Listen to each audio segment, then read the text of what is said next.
Hi friends, வாங்க இன்றைக்கி high protein பாசிப்பருப்பு இட்லி தோசை மாவு எப்படி ரெடி பண்ணுறதுன்னு ஒரு சின்ன டிப்ஸோடு சொல்லியிருக்கேன். வீடியோ ஃபுல்லாக பாருங்கள். அதுக்காக நான் 1 டம்ளர் பாசிப்பருப்பு எடுத்திருக்கேன். இன்னொரு பாத்திரத்தில் அதே டம்ளருக்கு உளுந்து எடுத்துக்கிறேன். 1:1 ரேஷியோ தான். இது கூடவே ஒரு அரை டீஸ்பூன் வெந்தயம் சேர்த்துட்டு நல்லா 2-3 வாட்டி அலாசிட்டு ஒரு 5-6 மணி நேரத்துக்கு ஊற வச்சு எடுத்துக்கலாம்.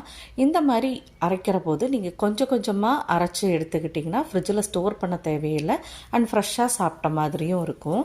அதனால் நான் 2 பருப்பையும் நான் மிக்ஸி ஜாரில் போட்டுட்டு இப்போ இது எப்படி அரைக்கணுன்னா, ஃபுல்லாக தண்ணி ஊற்றி ஃபைனாக அரைக்காமல் சுத்தமாக தண்ணியெல்லாம் இல்லாமல் வடித்து மிக்சியில் போட்டுட்டு தேவையான அளவு கல்லுப்பும் சேர்த்துட்டு கொஞ்சம் கொஞ்சமாக தண்ணி தெளித்து பல்ஸ் மோடில் கொரன்னு அரைச்சி எடுத்திங்கன்னா நம்ம எப்பவும் சாப்பிட்ற இட்லி டேஸ்ட்லேயே தான் இருக்கும். இப்போ பார்த்திங்கன்னா நான் அரைச்சி எடுத்து வச்சு ஒரு 5-6 மணி நேரம் ஆயிடுச்சு. நல்லா ஃபர்மெண்ட் ஆகி வந்திருக்கு பாருங்கள், பொங்கி இருக்குது. இதுக்கப்புறம் நீங்கள் கரண்டி போட்டு கலக்க வேண்டாம், ஏன்னா ஆல்ரெடி உப்பெல்லாம் நம்ம சேர்த்துருக்கோம். அதுக்கப்புறம் ஆஸ் யூஷுவல் எப்படி இட்லி சுடுவீங்களோ அதே மாதிரி தண்ணி நல்லா சூடானதுக்கப்புறம் இட்லி தட்டில் மாவு ஊற்றி ஒரு 10 நிமிஷத்துக்கு வேக வச்சு எடுத்திங்கன்னா சூப்பரான இட்லி ரெடி ஆயிரும். நம்ம சொன்னால் தான் தெரியும் இது பாசிப்பருப்பு இட்லின்னு, மற்றபடிக்கு டேஸ்ட்டு அவ்வளோ நல்லா இருக்கும்.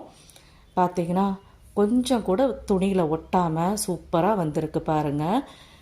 எப்படி பந்து மாதிரி இருக்குது பாருங்கள். ஒவ்வொரு இட்லியும் பார்த்தா அப்படி பவுன்ஸ் ஆகும் போல் இருக்குது.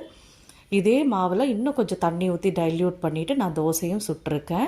இது கூட நல்ல ஒரு கார சட்னி வச்சு சர்வ் பண்ணிங்கன்னா சும்மா டாப் நாச்சாக இருக்கும். நீங்களும் இந்த மாதிரி ட்ரை பண்ணிவிட்டு சொல்லுங்கள். இந்த வீடியோ பிடிச்சிருந்தா லைக் பட்டனை தட்டி விடுங்க. தேங்க்ஸ் ஃபார் வாட்சிங்.